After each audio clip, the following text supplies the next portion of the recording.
ਇਹ ਕੀ ਕਰ ਰਿਹਾ ਕਿ ਇਹ ਸਭ ਜਦੋਂ ਫਲੈਟ ਬਣਾਉਂਦਾ ਹੈ ਉਹਦੇ ਉੱਪਰ ਬੈਂਕ ਤੋਂ ਲੋਨ ਲੈ ਲੈਂਦਾ ਹੈ। ਇਸ ਬਿਲਡਰ ਵੱਲੋਂ ਪਹਿਲਾਂ ਹੀ ਬਹੁਤ ਫਰਾਡ ਕੀਤੇ ਗਏ। ਇਹਨੇ ਇੱਕ ਫਲੈਟ ਨੂੰ ਤਿੰਨ ਵਾਰੀ ਵੇਚਿਆ ਹੈ। ਅਗਰ ਬੈਂਕ ਉਹਦੀ ਫਲੈਟ ਦੀ ਵੈਲਿਊ ਹੁੰਦੀ ਹੈ 25 ਜਾਂ 30 ਲੱਖ ਰੁਪਏ ਜਾਂ 35 ਲੱਖ, ਲੋਨ ਲੈ ਲੈਂਦਾ 45 ਲੱਖ ਦਾ। 45 ਲੱਖ ਦਾ ਲੋਨ ਲੈਣ ਤੋਂ ਬਾਅਦ ਉਸ ਬੈਂਕ ਵਾਲੇ ਨਾਲ ਮਿਲ ਕੇ इंतकाल नहीं चढ़न देंगे और अब बैंक हमें नोटिस मिली जबकि हमारा फ्लैट फुल कैश पे है। पहला बैंक नूं देता उतों 45 लाख लोन लिया, फिर बाहर मार्केट च किसी नूं 35 लाख का दिता, 35 लाख का एग्रीमेंट बनाया। वो एग्रीमेंट हाले मैच्योर नहीं हुंदा, रजिस्ट्री नहीं हुंदी, उस तो बाद तीजे बंदे नूं रजिस्ट्री करा दिंदा। तुसीं कचहरी तहसील चले जाओ, कहते तुसीं LRC फस के डिफाल्टर, इन्हां नूं नहीं डिफाल्टर। मैंने पता कहते हूँ कहते तू केस वापस ले लै, असं तेरे पैसे प्रॉपर्टी डील कहते हैं 5 लाख देना। हम तो मांग करते हैं उनको, हमारे साथ नाजायज़ हुई है। हमारा 30 साल की प्रॉपर्टी, सारी उनकी प्रॉपर्टी हम डूब रही है। हम कहाँ जाएँ, बच्चे लेके आएँ, 65 साल की उम्र है, हम कहाँ। ਜਿਹੜੀ 30 ਲੱਖ ਦਾ ਫਲੈਟ ਹੁੰਦਾ ਹੈ ਉਹਦੇ ਉੱਪਰ 1 ਕਰੋੜ ਦਾ ਇਹ ਆਪਦਾ 45 ਲੱਖ ਲੋਨ ਤੇ 40-45 ਲੱਖ ਦਾ ਲੋਕਾਂ ਨੂੰ ਵੇਚ ਜਾਂਦਾ ਹੈ। ਸਤਿ ਸ਼੍ਰੀ ਅਕਾਲ ਜੀ, ਮੈਂ ਪ੍ਰਦੀਪ ਧੀਮਾਨ ਤੇ ਤੁਸੀਂ ਦੇਖ ਰਹੇ ਹੋ ਵੌਇਸ ਆਫ ਪੰਜਾਬ ਟੀਵੀ। ਦੋਸਤੋ, ਜ਼ੀਰਕਪੁਰ ਇੱਕ ਐਸਾ ਸ਼ਹਿਰ ਜਿੱਥੇ ਅਕਸਰ ਭ੍ਰਿਸ਼ਟਾਚਾਰ ਨਾਲ ਜੁੜੇ ਮੁੱਦੇ ਅਸੀਂ ਤੁਹਾਡੇ ਤੱਕ ਲੈ ਕੇ ਆਉਂਦੇ ਹਾਂ, ਔਰ ਅੱਜ ਇੱਕ ਮੁੱਦਾ ਤੁਹਾਡੇ ਸਾਹਮਣੇ ਲੈ ਕੇ ਆ ਰਹੇ ਹਾਂ LRC ਹੋਮ ਦਾ। LRC ਹੋਮਸ ਦੇ ਵਿੱਚ ਕੁਝ ਪਰਿਵਾਰਾਂ ਵੱਲੋਂ ਇੱਥੇ ਜੋ ਫਲੈਟ ਸੀ, ਜੋ ਘਰ ਸੀ, ਉਹ ਲਏ ਗਏ ਸੀ, ਪਰ ਬਿਲਡਰ ਵੱਲੋਂ ਠੱਗੀ ਮਾਰੀ ਗਈ ਔਰ ਇਹਨਾਂ ਫਲੈਟਸ ਨੂੰ ਵੇਚਣ ਤੋਂ ਬਾਅਦ ਵੀ ਉਸ ਨੇ ਬੈਂਕ ਦੀ ਮਿਲੀ ਭੁਗਤ ਦੇ ਨਾਲ ਜੋ ਇਹਨਾਂ ਫਲੈਟਸ ਦੇ ਉੱਤੇ ਲੋਨ ਲੈ ਲਿਆ, ਜਿਸ ਤੋਂ ਬਾਅਦ ਹੁਣ ਬੈਂਕ ਅਤੇ ਪੁਲਿਸ ਇਹਨਾਂ ਲੋਕਾਂ ਨੂੰ ਬੇਘਰ ਕਰਨ ਲਈ ਜੋ ਹੈ ਉਹ ਨੋਟਿਸ ਵੀ ਦੇ ਰਹੀ ਹੈ ਅਤੇ ਲਗਾਤਾਰ ਕੋਸ਼ਿਸ਼ਾਂ ਹੋ ਰਹੀਆਂ ਨੇ। ਤਾਂ ਇਸ ਸਭ ਦੇ ਵਿਚਕਾਰ ਜੈਕ ਪ੍ਰੈਜ਼ੀਡੈਂਟ ਸੁਖਦੇਵ ਚੌਧਰੀ ਵੀ ਇੱਥੇ ਪਹੁੰਚੇ ਨੇ ਔਰ ਇਹਨਾਂ ਲੋਕਾਂ ਦੀ ਮਦਦ ਦੇ ਲਈ ਔਰ ਇਹਨਾਂ ਲੋਕਾਂ ਦੀ ਗੁਹਾਰ ਸੁਣਦੇ ਹੋਏ ਉਹਨਾਂ ਨੇ ਸਾਡੇ ਤੱਕ ਵੀ ਪਹੁੰਚ ਕੀਤੀ ਹੈ। ਤਾਂ ਕੀ ਕਹਿ ਰਹੇ ਨੇ LRC ਹੋਮਸ ਦੇ ਰਹਿਣ ਵਾਲੇ ਵਸਨੀਕ ਆਪਣੀ ਸਮੱਸਿਆ ਬਾਰੇ, ਆਓ ਦੇਖਦੇ ਹਾਂ। ਇਹ ਬਿੰਦਲ ਸੁਜੀਵ ਬਿੰਦਲ ਜੀ ਨੇ, ਜਿਹੜਾ ਬਿਲਡਰ ਸੀ ਇੱਥੋਂ ਦਾ, LRC ਹੋਮ ਟਕੋਲੀ ਏਰੀਏ 'ਚ ਕਿਸ਼ਨਪੁਰਾ ਪੈਂਦਾ ਜੀ। ਇਸ ਬਿਲਡਰ ਵੱਲੋਂ ਪਹਿਲਾਂ ਹੀ ਬਹੁਤ ਫਰਾਡ ਕੀਤੇ ਗਏ ਹੈ। ਡੇਰਾ ਬੱਸੀ ਵੀ ਕੀਤੇ, ਇੱਕ ਇੱਥੇ ਓਲਡ ਅੰਬਾਲਾ ਰੋਡ ਹੈ ਉੱਥੇ ਹਾਈਵੇ ਹੋਮਸ ਦੇ ਨਾਂ ਤੋਂ ਹੈ, ਉੱਥੇ ਕੀਤੇ, ਮੁਬਾਰਕਪੁਰ ਨੇ ਕੀਤੇ ਹੈ। ਔਰ ਹੁਣ ਇਹ ਜਿਹੜਾ ਜਿੱਥੇ ਅਸੀਂ ਖੜ੍ਹੇ ਹਾਂ LRC ਹੋਮ 'ਚ, ਇਹ ਕੀ ਕਰ ਰਿਹਾ ਕਿ ਇਹ ਸਭ ਜਦੋਂ ਫਲੈਟ ਬਣਾਉਂਦਾ ਹੈ ਉਹਦੇ ਉੱਪਰ ਬੈਂਕ ਤੋਂ ਲੋਨ ਲੈ ਲੈਂਦਾ ਹੈ। ਅਗਰ ਬੈਂਕ ਉਹਦੀ ਫਲੈਟ ਦੀ ਵੈਲਿਊ ਹੁੰਦੀ ਹੈ 25 ਜਾਂ 30 ਲੱਖ ਰੁਪਏ ਜਾਂ 35 ਲੱਖ, ਲੋਨ ਲੈ ਲੈਂਦਾ 45 ਲੱਖ ਦਾ। 45 ਲੱਖ ਦਾ ਲੋਨ ਲੈਣ ਤੋਂ ਬਾਅਦ ਉਸ ਬੈਂਕ ਵਾਲੇ ਨਾਲ ਮਿਲ ਕੇ ਇੰਤਕਾਲ ਨਹੀਂ ਚੜ੍ਹਨ ਦਿੰਦੇ ਵੀ ਇਸ ਦੇ ਉੱਪਰ ਇੰਤਕਾਲ ਨਾ ਚੜਾਓ। ਜੇ ਇੰਤਕਾਲ ਨਹੀਂ ਚੜ੍ਹੇਗਾ ਤਾਂ ਰੈਵਨਿਊ ਡਿਪਾਰਟਮੈਂਟ ਦੇ ਵਿੱਚ ਉਹ ਬਿੰਦਲ ਹੀ ਜਿਹੜਾ ਹੈ ਬਿਲਡਰ ਹੀ ਮਾਲਕ ਦਿਸਦਾ ਜੀ ਵਿੱਚ। ਜਦੋਂ ਬਿਲਡਰ ਹੀ ਮਾਲਕ ਹੈ ਤਾਂ ਉਹ ਅੱਗੇ ਆਪਣਾ ਫਲੈਟ ਕਿਸੇ ਹੋਰ ਨੂੰ ਵੇਚ ਜਾਂਦਾ, ਕਿਉਂਕਿ ਰੈਵਨਿਊ ਡਿਪਾਰਟਮੈਂਟ 'ਚ ਰਜਿਸਟਰੀ ਹੋਣੀ ਹੈ, ਰਜਿਸਟਰੀ ਫਿਰ ਦੁਬਾਰਾ ਤੋਂ ਤਹਿਸੀਲ ਦੇ ਹੋ ਜਾਂਦੀ ਹੈ। ਜਦੋਂ ਰੈਵਨਿਊ ਡਿਪਾਰਟਮੈਂਟ ਦੇ ਵਿੱਚ ਜਾਂਦੇ ਹਾਂ, ਦੇਖਦੇ ਹਾਂ, ਤਾਂ ਉਹਦੇ ਵਿੱਚ ਉਹ ਕਲੀਅਰ ਦਿਸਦਾ ਕਿ ਇਹਦੇ 'ਚ ਕੋਈ ਬੈਂਕ ਲੋਨ ਨਹੀਂ ਹੈ। ਇਸ ਤਰੀਕੇ ਦੇ ਫਰੋਡ ਕੀਤੇ ਨੇ। ਔਰ ਇੱਕ ਨਹੀਂ, ਇਹਨੇ ਇੱਕ ਫਲੈਟ ਨੂੰ ਤਿੰਨ ਵਾਰੀ ਵੇਚਿਆ। ਪਹਿਲਾਂ ਬੈਂਕ ਨੂੰ ਦੇਤਾ, ਉੱਥੋਂ 45 ਲੱਖ ਲੋਨ ਲਿਆ, ਫਿਰ ਬਾਹਰ ਮਾਰਕੀਟ 'ਚ ਕਿਸੇ ਨੂੰ 35 ਲੱਖ ਦਾ ਦਿੱਤਾ, 35 ਲੱਖ ਦਾ ਐਗਰੀਮੈਂਟ ਬਣਾਇਆ। ਉਹ ਐਗਰੀਮੈਂਟ ਹਾਲੇ ਮੈਚੋਰ ਨਹੀਂ ਹੁੰਦਾ, ਰਜਿਸਟਰੀ ਨਹੀਂ ਹੁੰਦੀ, ਉਸ ਤੋਂ ਬਾਅਦ ਤੀਜੇ ਬੰਦੇ ਨੂੰ ਰਜਿਸਟਰੀ ਕਰਾ ਦਿੰਦਾ। ਜਿਹੜੀ 30 ਲੱਖ ਦਾ ਫਲੈਟ ਹੁੰਦਾ ਹੈ ਉਹਦੇ ਉੱਪਰ 1 ਕਰੋੜ ਦਾ ਇਹ ਆਪਦਾ 45 ਲੱਖ ਲੋਨ ਤੇ 40-45 ਲੱਖ ਦਾ ਲੋਕਾਂ ਨੂੰ ਵੇਚ ਜਾਂਦਾ। ਪਤਾ ਕਦੋਂ ਲੱਗਿਆ ਜੀ? ਲੋਕੀ ਪਹਿਲਾਂ ਆਵਾਜ਼ ਨਹੀਂ ਚੱਕੀ ਲੋਕਾਂ ਨੇ? ਦੇਖੋ, ਲੋਕ ਨੇ, ਮੈਂ ਇਹਨਾਂ ਨੂੰ ਮੈਂ ਇੱਕ ਭੋਲੇ ਲੋਕ ਨੇ, ਨਹੀਂ ਵਿਚਾਰਿਆਂ ਨੂੰ ਪਤਾ ਲੱਗਦਾ। ਜਦੋਂ ਤੱਕ ਨੋਟਿਸ ਨਹੀਂ ਆਉਂਦਾ ਇਹਨਾਂ ਨੂੰ ਪਤਾ ਨਹੀਂ ਲੱਗਦਾ। ਮੈਂ ਲਗਾਤਾਰ ਪਹਿਲਾਂ ਵੀ, ਅੱਜ ਤੋਂ 1.5 ਸਾਲ ਪਹਿਲਾਂ ਇਸੇ ਬਿੰਦਲ ਨੇ ਹਾਈਵੇ ਹੋਮ 'ਚ ਕੀਤਾ ਸੀ, ਉਹ ਮੈਂ ਰੁਕਵਾਇਆ ਵੀ ਸੀ, ਤੁੜਵਾਏ ਵੀ ਸੀਗੇ। ਅੱਜ ਤੱਕ ਉਹ ਜਿਹੜੇ ਸ਼ੋਰੂਮ ਨਹੀਂ ਬਣ ਸਕੇ। ਉਹਨਾਂ ਫਲੈਟਾਂ ਦੇ ਵਿੱਚ ਵੀ ਪ੍ਰੋਬਲਮ ਆਈ, ਗੁਰੂ ਨਾਨਕ ਇੰਕਲੇਵ 'ਚ ਵੀ ਇਹਨੇ ਕੀਤਾ ਐਵੇਂ। ਤਾਂ ਉਹ ਇਹਨਾਂ ਤੱਕ ਗੱਲ ਨਹੀਂ ਪਹੁੰਚਦੀ ਵਿਚਾਰਿਆਂ ਤੱਕ।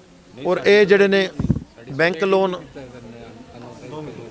ਲੋਨ ਜਿਹੜਾ ਹੈ, ਜਦੋਂ ਬੈਂਕ ਲੋਨ ਕਰ ਰਿਹਾ ਹੈ, ਤਹਿਸੀਲਦਾਰ ਰਜਿਸਟਰੀਆਂ ਕਰ ਰਿਹਾ ਹੈ, ਤਾਂ ਇਹ ਲੋਕ ਇਸੇ ਚੀਜ਼ 'ਚ ਹੀ ਫਸ ਜਾਂਦੇ ਆ ਵੀ ਅਗਰ ਕੁਝ ਗਲਤ ਹੁੰਦਾ ਤਾਂ ਬੈਂਕ ਲੋਨ ਨਾ ਕਰਦਾ। ਚੌਧਰੀ ਸਾਹਿਬ, ਇੱਕ ਗੱਲ ਜਿਹੜੀ ਸਾਹਮਣੇ ਆਉਂਦੀ ਵੀ ਜਦੋਂ ਬੈਂਕ ਲੋਨ ਕਰ ਦਿੰਦਾ, ਜਿਹੜੀ ਪ੍ਰਾਪਰਟੀ ਹੈ ਬੜੀ ਸਾਫ਼ ਸੁਥਰੀ ਮੰਨੀ ਜਾਂਦੀ ਹੈ, ਤੇ ਫਰਾਡ ਫਿਰ ਹੋ ਕਿਵੇਂ ਰਿਹਾ ਜੀ? ਹਾਂਜੀ, ਬੈਂਕ ਕਰਦੇ ਨੇ ਜੀ। ਬੈਂਕ ਸਿਰਫ ਆਪਦੇ ਲਾਲਚ ਵਾਸਤੇ ਜਿਹੜਾ ਬੰਦਾ ਭੇਜਦੇ ਨੇ ਉਹ 10-20 ਹਜ਼ਾਰ ਵੱਧ ਲੈ ਲੈਂਦਾ, ਤਾਂ ਉਹ ਬਿਲਡਰ ਉਹਨਾਂ ਨੂੰ ਪੈਸੇ ਦੇ ਕੇ ਉਹ ਬੈਂਕ ਲੋਨ ਕਰਵਾ ਲੈਂਦਾ ਹੈ। ਸਭ ਤੋਂ ਵੱਡੀ ਗੱਲ, ਬੈਂਕ ਲੋਨ ਕੋਈ ਮੈਟਰ ਨਹੀਂ ਹੈਗਾ, ਬੈਂਕ ਲੋਨ ਮੈਟਰ ਨਹੀਂ। ਬੈਂਕ ਲੋਨ ਹੋਣ ਤੋਂ ਬਾਅਦ ਉਸ ਨੂੰ ਇੰਤਕਾਲ ਤੇ ਨਾ ਚੜਾਉਣਾ, ਬੈਂਕ ਆਪਣੀ ਇੱਕ ਮੋਹਰ ਲਵਾਉਂਦਾ ਉੱਤੇ ਕਿ ਇਹ ਸਾਡੀ ਹਾਈਪੋ ਸਾਡੀ ਆ। ਹੁਣ ਇਸ ਪ੍ਰਾਪਰਟੀ ਨੂੰ ਜਦੋਂ ਵੀ ਵੇਚਣਾ ਹੈ ਉਸ ਬੈਂਕ ਦੀ ਐਨਓਸੀ ਬਿਨਾ ਉਹ ਰਜਿਸਟਰੀ ਨਹੀਂ ਹੋ ਸਕੇਗੀ। ਲੇਕਿਨ ਕਿਉਂਕਿ ਇਸਨੇ ਫਰਾਡ ਕਰਨਾ ਹੁੰਦਾ ਬਿਲਡਰ ਨੇ, ਇਹ ਬੈਂਕ ਨਾਲ ਮਿਲ ਕੇ ਉਸ ਪ੍ਰਾਪਰਟੀ ਦੇ ਉੱਪਰ ਇੰਤਕਾਲ ਨਹੀਂ ਚੜਾਉਣ ਦਿੰਦੇ। ਜੇ ਇੰਤਕਾਲ ਨਹੀਂ ਚੜਦਾ, ਪਟਵਾਰੀ ਦਾ ਵੀ ਰੋਲ ਹੁੰਦਾ ਜੀ। ਪਟਵਾਰੀ ਦਾ ਤਾਂ ਰੋਲ ਹੈ ਜੀ, ਜੇਕਰ ਉੱਥੇ ਅਗਰ ਬੈਂਕ ਉਹਨਾਂ ਨੂੰ ਜਾ ਕੇ ਲੈਟਰ ਦੇਵੇਗਾ ਤਾਂ ਜਦੋਂ ਰਜਿਸਟਰੀ ਜਿਹੜੀ ਹੈ ਉਹ ਜੋ ਰੱਖੀ ਜਾਂਦੀ ਹੈ ਬੈਂਕ ਕੋਲ, ਬੈਂਕ ਪਟਵਾਰੀ ਕੋਲ ਲੈ ਕੇ ਜਾਏਗਾ ਤਾਂ ਹੀ ਪਟਵਾਰੀ ਦਾ ਕਸੂਰ ਹੈ। ਜਿਵੇਂ ਬੈਂਕ ਦਾ ਰੋਲ ਹੈ ਜਿਹੜਾ ਸਾਰਾ ਟੋਟਲੀ ਸਪੈਸੀਫਿਕ ਬੈਂਕ ਹੈ ਜਾਂ ਅਲੱਗ-ਅਲੱਗ? ਨਹੀਂ, ਅੱਡ-ਅੱਡ ਬੈਂਕ ਨੇ ਜੀ। ਯੂਨੀਅਨ ਬੈਂਕ ਵੀ ਹੈ, ਪੀਐਨਬੀ ਹਾਊਸਿੰਗ ਵੀ ਹੈ। ਪੀਐਨਬੀ ਹਾਊਸਿੰਗ ਬਹੁਤ ਜ਼ਿਆਦਾ ਫਰਾਡ ਕਰ ਰਿਹਾ ਹੈ, ਯੂਨੀਅਨ ਬੈਂਕ ਨੇ भी किया है।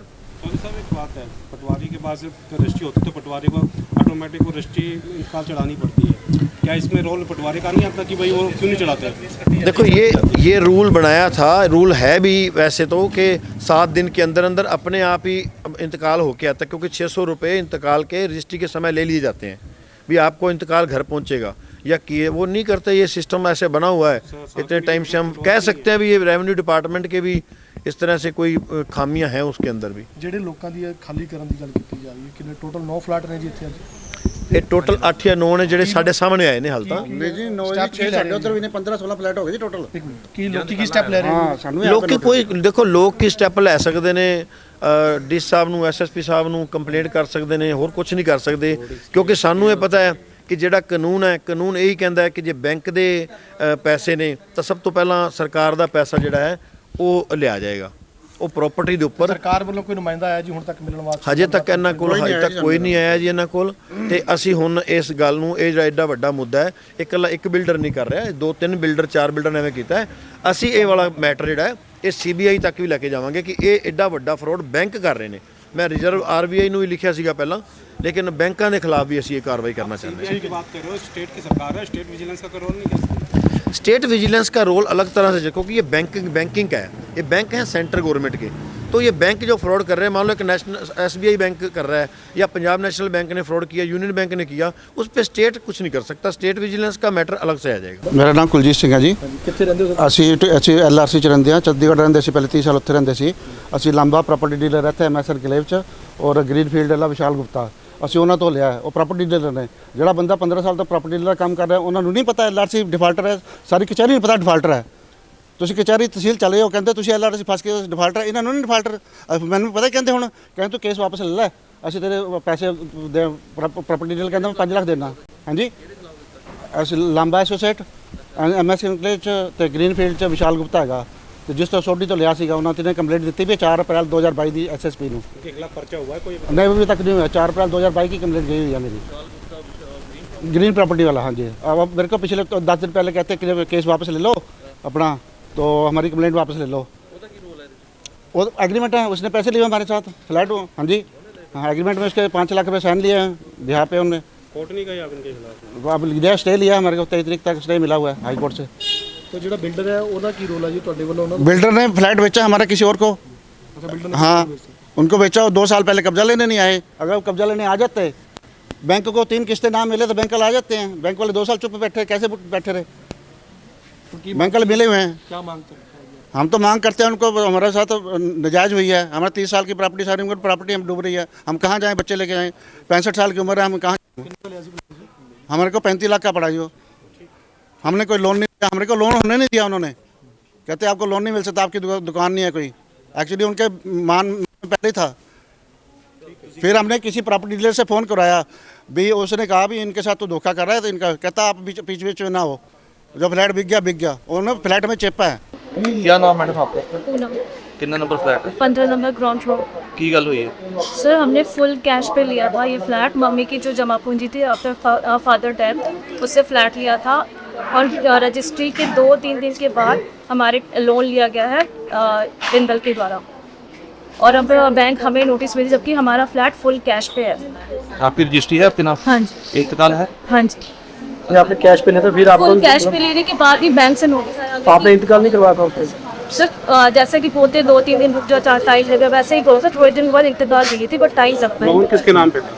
लोन नहीं है सर, फुल कैश पे दिया था। जो बाद में बैंक से आपको नोटिस आया, हाँ बिल्डर की बाइस के महीने। आपके फ्लैट पे बिल्डर ने अपनी वाइफ के नाम पे लोन लिया। हाँ, और आफ्टर 2 days आफ्टर रजिस्ट्री। आपसे पहले कैश ले लिया फिर बैंक का लोन? हाँ जी। दो तीन जगह। जब आपने रजिस्ट्री कराई उसके 2 दिन बाद उसने ले लिया हाँ था। जी। अभी आपने कंप्लेंट की कहीं? सर हमारा केस चल रहा है पे डीआरडी को। अच्छा, तो स्टे वगैरह नहीं मिली? अभी नहीं बोलो सर, तो फाइनल स्टेज। तो अभी बैंक क्या बोलता है, आपको खाली करेंगे? हाँ जी। कौन सी 1 बैंक का है? नोटिस लगेगा, यूनियन बैंक ऑफ इंडिया। क्या करें, खाली करो इसमें? हाँ जी। तो आपने बैंक से बात कर लिया? बैंक से नहीं बात की, हमने सीधा केस करा डीआरटी के पास स्टे के लिए पहले। अब कोई बिल्डर से नहीं कोई बात नहीं? सर बिल्डर का हाथ है, किसी की अप्रोच में ही नहीं है बिल्डर। अच्छा जी, तो इसके बंदे तो यहाँ घूमते ही हैं। हमें तो नहीं मिला कभी कोई ऐसा, और अगर बंदे घूम रहे हैं तो फिर बैंक उनको उनके पास क्यों नहीं जा रहा है? जो जिन्होंने सेल करा, जिन्होंने उसे पैसे देके फुल कैश पे शेयर सेल किया, या लोन वाले इतने परेशान हो रहे हैं सारे, वो उनके से लिया तो उनके पास जाना चाहिए ना बैंक को। डायरेक्ट बिल्डर से लिया था ये फ्लैट, किसी और से लिया? नहीं, बिल्डर की फैमिली, अब इतनी फैमिली उनकी बड़ी है, वो बैठे थे, वो उधर स्टार्टिंग में हमने तो बहुत पहले लिया था, सबसे पहले हमने लिया था शायद बाकी सारे 2018-19 में।